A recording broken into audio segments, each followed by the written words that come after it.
Alrighty. Oh, my actual personal Facebook is connected to to my podcast live stream. Okay, I mean I could rock with that for a bit. Anyway, welcome to episode 273 of Backpacking America. Today we're going to be talking about the United Auto Workers that are the United Auto Workers Union that is on strike for better working conditions at the Big Three, or the three major American auto manufacturing companies. So that would be Ford, GM, and what was the other three? It was Stellantis. So Stellantis owns Chrysler, Dodge, Jeep, and Ram, and then there's Ford and GM. So the UAW, why are they on strike, right? So in fact, who are they? So the UAW makes most of the, if not all of the domestic vehicles made in the United States, and they are the largest auto workers union in the United States. And they are also one of the most exploited and underpaid. So that's why they're on strike. And they have like a long, let me see if I can do it here. They have like a long laundry list of reasons as to why they're on strike. And one of them is that they want a 36% pay increase across a 4 year Whoa, excuse me, across a 4 year contract. So what this means is it's not like 36% all at once, but it's like it could be staggered, it could be all at once, but within the next 4 years, their current pay rate has to increase 36%. And how they're paid now, they're not even paid a lot in comparison to a lot of other unions. Carpenters, the union carpenters in New York, make more than UAW workers across the country. So, UAW workers, if you joined on before 2007, you started at $33 an hour. If you joined on after 2007, you started at $17 an hour. So it's really one of the most underpaid unions in the United States. So Stellantis, which is one of the big three, they own Chrysler, Dodge, Jeep, and Ram, as well as Citroën, Peugeot, and Maserati. They offered on Saturday a 21% wage increase over 4 years, with an immediate 10% bump when a new contract is signed. And the union rejected this offer. Sean Fain, who's the UAW president, said it's definitely a no-go on CBS News' Face the Nation.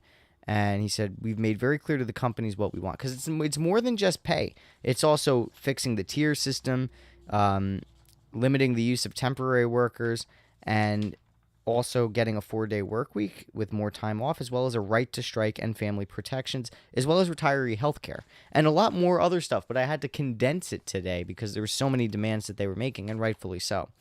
Uh, so what the UAW really wants done as well, besides just a pay raise, is also COLA, or a cost of living adjustment. So before the 2008 financial crash, when GMC, I believe it was, no, GM and Chrysler went bankrupt.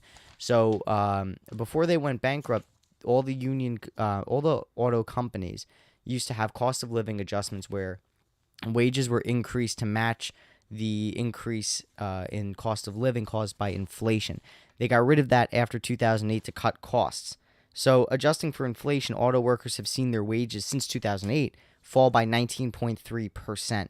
And this is from the Economic Policy Institute, and according to Adam Hirsch, who is a senior economist there. Uh, this was actually a standard practice, too. So, for decades, mind you, COLA was a big thing. UAW used to be a very strong union in the 1970s and the 1980s, and now it's one of the, not one of the weaker ones, but definitely one of the most exploited and taken advantage of ones since 2008. Now, ending of wage tiers. Now, tier systems, if you've worked in a county or state job, or if you've worked in a union, or you have friends that worked in union or county or state, even federal, you know what a tier system is. It's basically every year when new hires come in, when they pass their test or they get admitted into the union, they are put into a tiered system, and it's designed to be staggered so that way the company doesn't get screwed paying people the maximum wage all at once. And it's also a tryout period for the union because, once you're union, it's very difficult to get rid of you. Like, you have to fuck up a lot in the union to get fired. So they make it as not difficult, but they make it so that way, they weed out all the shit, and then the people that get through the tier system and eventually move up a tier or two as they put in more years, they get rewarded because they put in the work. So The tier system in the UAW, though, is a lot different. It's two-tiered. So here's how it works, right? So the UAW wants the big three to scrap its two-tiered wage structure. And under this system, right, top-tier workers, so anyone that joined the company in 2007 or earlier, earns an average of $33 an hour. But those hired after 2007 are classified as lower tier and earn far less, up to $17 an hour. So it works a lot less. It works a lot differently in the UAW because it's two-tiered. In government and county, it's multi-tiered. So you'll have like seven tier systems, and you'll have guys that come in on like tier 6 and guys that come in on tier 1, and their starting wage and their ending wage are radically different. So these guys here, because they're two-tier, the $17 an hour guys, they're going to be making far, far, far less, if not half, of what someone at their senior position in the top tier would make in UAW. So they want to get rid of that. And they also, the thing is too, lower tiers aren't eligible for benefit plans. A lot of their benefits are cut or reduced, and the guys in top tier have all the best health benefits and pay benefits, retirement plans, pensions. They're trying to bring back pensions in the UAW, and a lot of people are saying that that's not going to happen. But still, it's worth trying. I mean, you're already 3 pages so far, and we're not even done with it. They're also trying to limit the use of temporary workers, so the union's demanding that automakers limit their use of temporary workers who, under the tiered wage system, receive the least pay and no benefits, so less than $17 an hour. And these guys are clearing, 60 to 80-hour work weeks on top of that, mind you. Maybe the temp workers are clearing like 30 to 40, but still. The union on its website stated, "We're going to end the abuse of temps. Our fight at the big three is a fight for every worker." It's pretty cool. I like that. Audacious demands is what some people are calling it, even the president of the UAW. He's acknowledged that demands are audacious, but he's saying that auto companies can absolutely afford to raise wages because they made $20 billion this year, and collectively they made a net income of $164 billion within the past 2 years. The CEOs of all 3 major automakers earn multiple millions of income, and while the companies have made significant offers, I believe it should go further to ensure record corporate profits mean record contracts, according to President Biden, who addressed the decision at the UAW's decision to strike. He's I think the only president that has visited a union picket line in our nation's history, which is in stark contrast to the Reagan administration firing thousands of FAA workers during the traffic controller strike in 1981. Radical change. And also a radical change from 1921 when the Battle of Blair Mountain occurred and Union coal miners were killed. Currently, UAW workers who were hired after 2007 don't receive defined benefit pensions. And now the 4-day work week. So this has been something that the 4-day work week has been something that has been pushed in the last couple of years. Whether I agree with it or not, I don't really know yet. I mean, it would be pretty cool to get higher pay and less days at work, but it's also less days of productivity. Apparently, in countries where this is being tried and states where this is being tried, there's actually a net plus in productivity. So, that might be a viable option. But they are demanding 4-day work weeks and more time off. So one of the changes the UAW leaders want is a 4-day work week, working 32 hours for 40 hours of pay, and more time off to spend with family.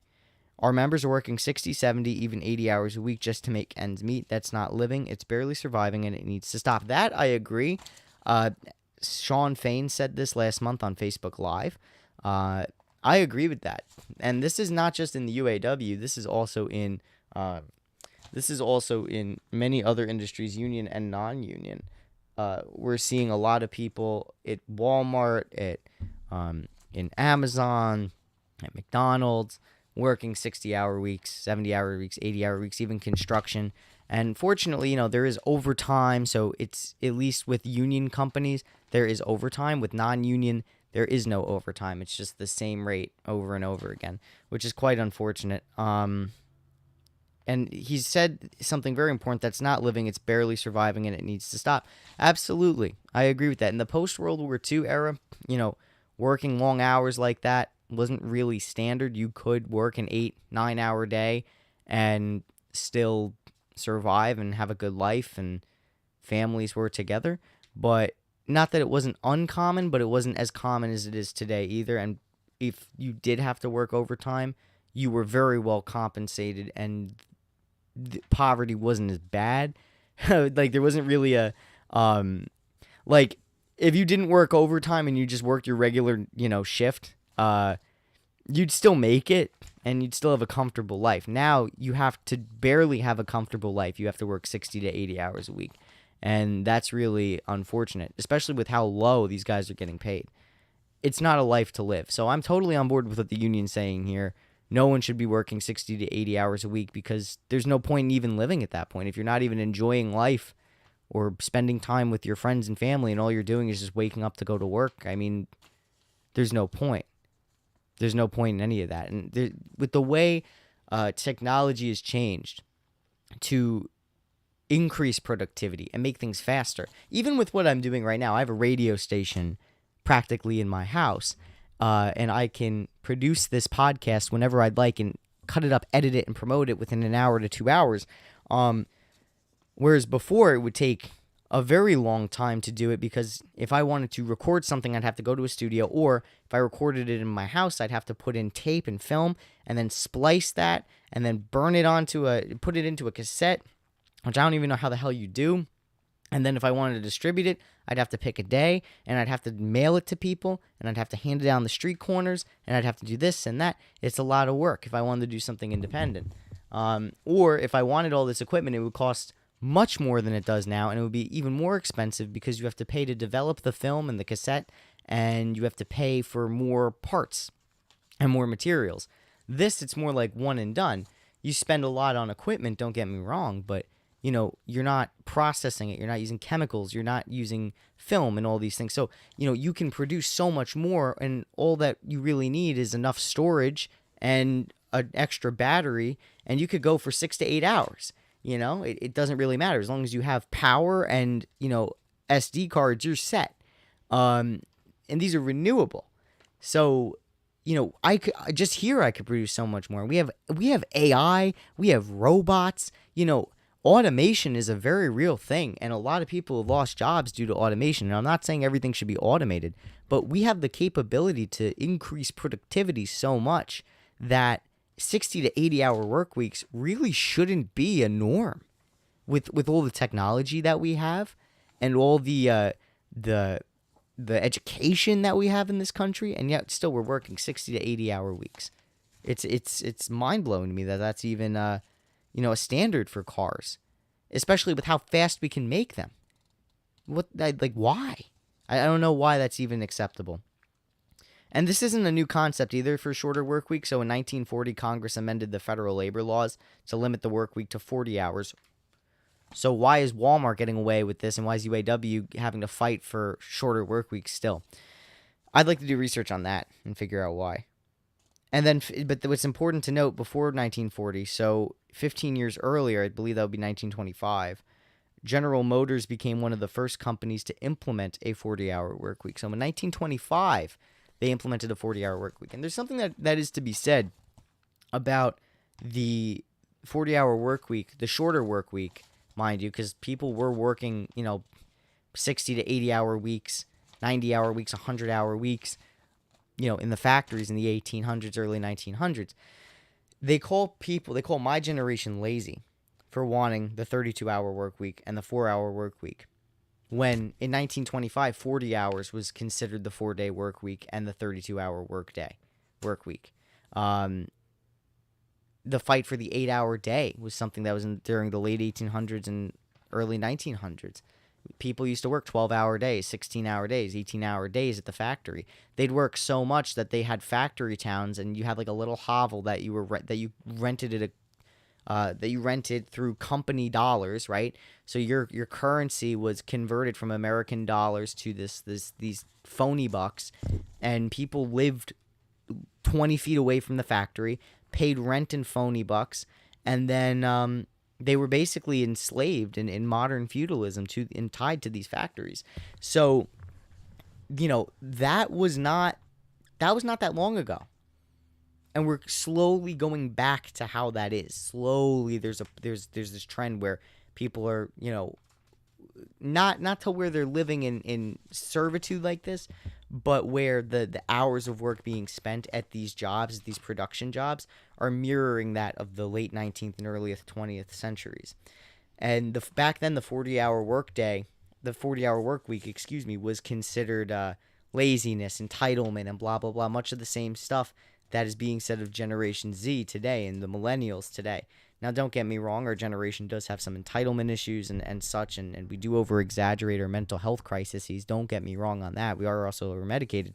But there's a lot of similarities, of what's going on with our generation economically to the greatest generation.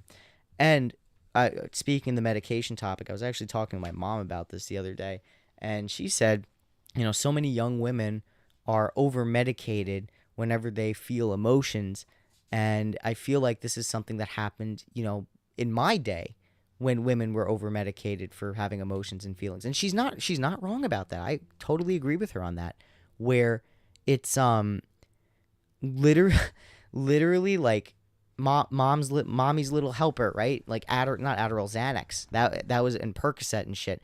That was a big deal in the 50s for 50s housewives to take, and it was encouraged to take that medication so that way they could be happier, stay-in-home moms, and the suburbs, and yay, and that was a very meaningless existence in the 50s because you're coming out of the war years, and now it's just like, okay, like I just have to sit here and be happy and deal with all these problems, and my husband that has PTSD from the war, and I have to raise a family and just stay at home. That was like, the 50s were like the last decade in the United States of the way things used to be, because the war shattered so many young men's lives that it made, and because mental health was very stigmatized back then, it made things so much more difficult for women that wanted to stay at home, men that were expected to work all the time. And I think that suppression of PTSD and mental health led to the 1960s, where it's okay to express yourself and be different and be who you are. And that's where we are today. But what's weird is that we made the fatal mistake that they made in the 1950s of, oh, wow, women are sad and depressed. Take medication and shut the fuck up. But now it's seen as a badge of honor to take Xanax and Zoloft and all this other shit instead of something that's taboo. That's the only thing that's changed since then. That's another podcast episode, though. But, it's crazy how all this is linked to, the fight for shorter work days, and how, things haven't really changed that much, just the names and the faces. And there's also something cool they're putting in here. I don't know how it would necessarily work, but it's called the right to strike and family protection. So the union's asking for the right to strike over plant closings. The big three, and this is from the UAW website, the big three have closed 65 plants over the last 20 years, according to the UAW's website. That's devastated our hometowns. We must have the right to defend our communities. With that in mind, the union also wants to implement a working family protection program that pays UAW to do community service work if the company shut down a facility. Now, this is interesting, and don't get me wrong, like I love the idea of, transitioning workers to doing other labor and still paying them to do it, so that way they're not economically displaced and we don't have more ghost towns and in a lot of, like Detroit, for example, used to be one of the wealthier cities in the United States with its rich history of auto manufacturing. And now it's one of the poorest cities in the nation and the most violent. And I believe 35% of Detroit is vacant and abandoned and falling apart. So it creates adverse conditions when major employers leave and all the people are still there and they don't know what to do. So it ends up a lot of people leaving, people that stay doing drugs or competing for very scarce, low-paying jobs. It's a mess. I've seen many towns like that all throughout Appalachia and the Midwest. It's scary. So this is a really important piece that they're fighting for. They're also fighting for not just the job, but they're fighting for continued employment because they understand how market conditions work. But here's what I don't understand. Who's going to pay to do community service projects? Is it going to be, it sounds like it's going to be the companies that do that. And not that I'm not opposed to that, but when a company needs to close down because it's not profitable anymore to be there, why are we going to pay you to do community service? I think it should be the responsibility of the federal or the state government to do that, so that way, people don't suffer that way. But I don't think it's the responsibility of the company, because if they're not economically viable and they can't do that. Now, here's the thing too, if they have to keep paying and pay, now these are very rich companies, don't get me wrong, but I'm just talking about on the principle of like, you know, if it's not economically viable and it's going to cost us money with no profit, why are we even in business here? And then now I have to keep paying these people. So I think from the standpoint of a business perspective, I don't think that it should be the companies that pay for that. I think it should really be the government that pays for that. I mean, we're already sending out $200 billion to Ukraine and giving Maui residents $700 a day. So I think the federal government can afford to fund paying UAW workers when their plant closes down to do community service around the community. And then also, what does this community service entail? Like is there even enough of a need for that community service when these plants close? So that's something that I'd also like to see more of an explanation on. I'm not necessarily opposed to it, but I don't really see, because that's a really interesting precedent to set with major companies having to pay that. Then again, I mean, these companies too, if they paid their workers, you can already write off a paycheck. But if these companies, funded community service projects as well and paid their workers to do that, they could absolutely write it off and get tax refunds and shit. So it's really not that much of a loss to the corporation, I guess. I need to know more about the plan and how it would work, and maybe more of like how it would positively or negatively impact both parties. I'm going to table my opinion on that one. And what else do we got? Perhaps most important to the union is that it be allowed to represent workers at 10 electric vehicle battery factories, most of which are being built by joint ventures between automakers and South Korean battery makers. The union wants these plants to receive top UAW wages. In part, that's because workers who now make components for internal combustion engines will need a place to work as the industry transitions to electric vehicles. So that I also agree with. Transitioning workers and giving them an option to not be thrown and cast aside because they don't know a new skill. Instead, getting them to work in these new factories as the industry transitions. I think that's great. And that's one of the reasons, a lot of people are unemployed in Appalachia, because when coal mining left, a lot of these people were like, oh, well, fracking for gas. Not a lot of people were trained in that. Not a lot of people were trained in windmills or solar. It was just like, all right, coal mine shut down, and that's it. I remember a while ago, one of the famous and most sheltered opinions I've ever heard in my life was, why can't they just learn how to code? Have you met, like, the average person? Like, that's just not... I can't even code, and I'd like to consider myself a smart guy. I can't do that shit. That shit hurts my brain. If I was a coal miner, or even now, like, say, this industry shifts and multimedia is so accessible that anyone can do it and they don't hire people like me anymore, am I just going to be told to code? And even then, coding, I mean, AI is going to maybe take that over. I hope AI doesn't take over. I really think it's a shitty platform. But still, I mean, like, just learn something else. Or if what sucks is, like, if you've been doing it for 30 or 50 years and your company goes under, it's like, well, what am I going to do now? Like, all I know is this. And now I'm out of business. So it's a lot. And that's why I think the last one especially, giving people a chance to retransition to another industry, learn a different part of the trade, and then get people new jobs with the same or better UAW protections. I think that's going to help a lot of people in the long run. Overall, good for the UAW. Big props for getting the fucking president to come down there. Now, do I think that really means anything? No, because politicians are scumbags and they would love a good photo op. It's really the workers that are going to win the struggle. But I think it says a lot, even if it is just performative, to have the president of the United States come down there and say, "Yeah, I support you guys." It's a powerful symbol. Will it really amount to much?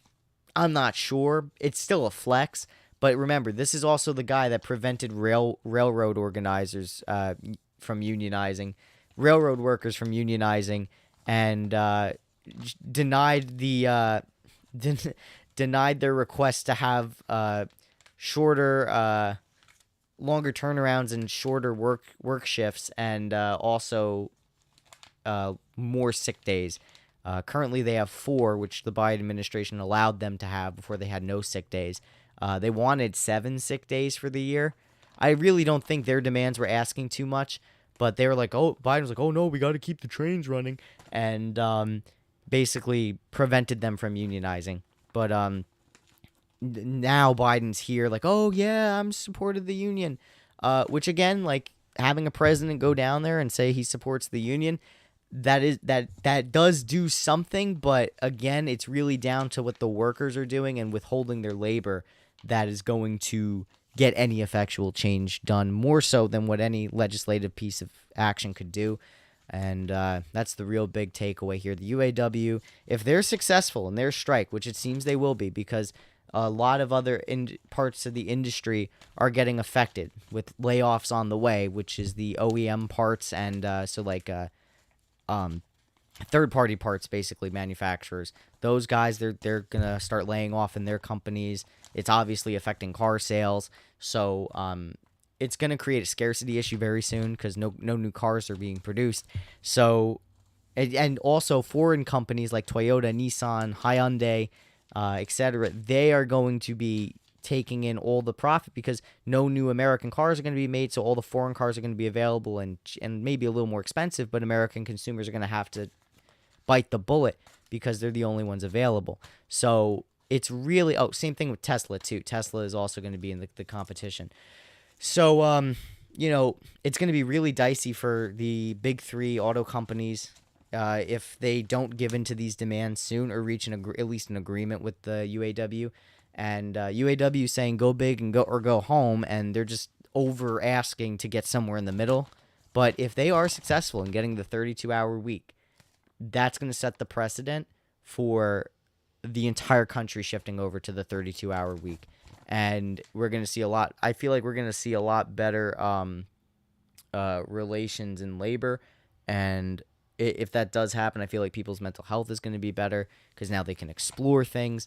Then again, though, I mean, it's not this. It won't be law. There will be still places that will have these insane working conditions. But I feel like, at least among major corporations, if the UAW wins, it'll influence them to cut back on their working hours as well and increase pay. Anyway, thank you again for listening to episode 274. I can't believe I've done so many of these.